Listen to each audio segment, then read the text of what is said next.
Alors on définit ici l'intégrale d'une fonction sur un segment AB. Alors on va s'intéresser à une fonction continue sur un intervalle i égale AB, en fait un segment, donc entre deux réels a et b. Et on va appeler grand F une primitive de petit f sur ce même segment. On sait que petit f admet bien une primitive puisque f est continu sur le segment, donc aucun problème pour définir grand F. Et on dit ensuite qu'on appelle intégrale de petit f de a à b le nombre suivant, alors qui s'écrit à gauche intégrale de a à b de f de t dt, qui est égal à grand F de t entre crochets pris entre les bornes a et b. Et ça, c'est juste une notation qui veut dire la même chose que ça, qui veut dire f pris au point B moins grand F pris au point A. Donc ça, c'est ce qu'on appelle l'intégrale sur un segment AB d'une fonction f. À noter que la variable t ici est complètement muette, c'est-à-dire que si je veux remplacer par x, donc dire intégrale de a à b de f de x dx, ça ne pose aucun problème. Le dx indique la variable par rapport à laquelle on intègre, et tant que f est une fonction de la même variable, eh bien on sait bien qu'on intègre f sur le segment AB. Alors on va regarder avec un exemple. La fonction petit f de t égale 2t plus 1. D'après l'exemple précédent, on sait que cette fonction est définie sur R et continue sur R en tant que fonction affine. Et donc quand on nous demande de calculer l'intégrale de 0 à 1 de 2t plus 1 dt, eh bien tout ce qu'on a besoin de faire, c'est trouver une primitive qui va bien et de faire ensuite le calcul basé sur la définition précédente. Alors, on peut prendre par exemple grand F de t est égal à t2 plus t. On peut prendre même plus une constante c si on le souhaite, ça ne change rien, puisque on sait que les primitives sont définies à une constante près. À ce titre, j'aurais très bien pu garder c égale 0. Bon, enfin, admettons que je prenne cette valeur-là.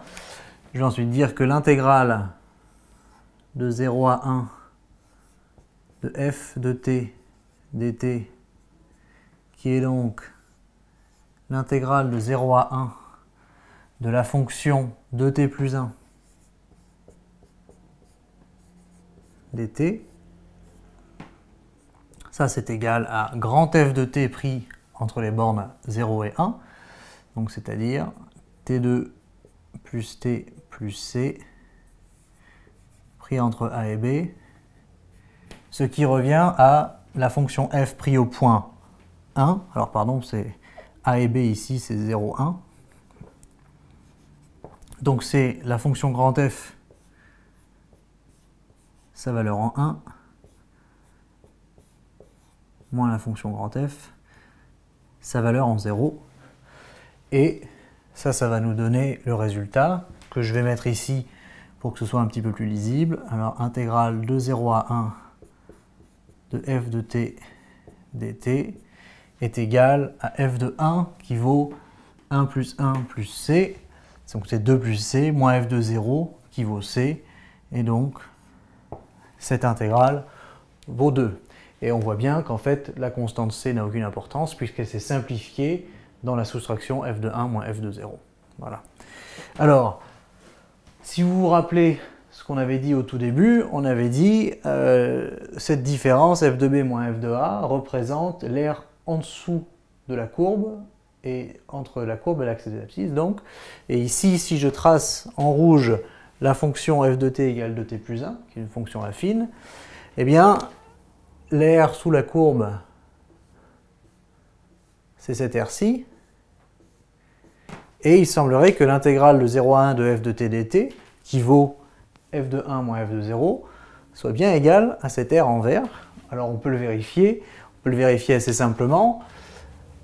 La figure ici que l'on remarque, c'est un trapèze.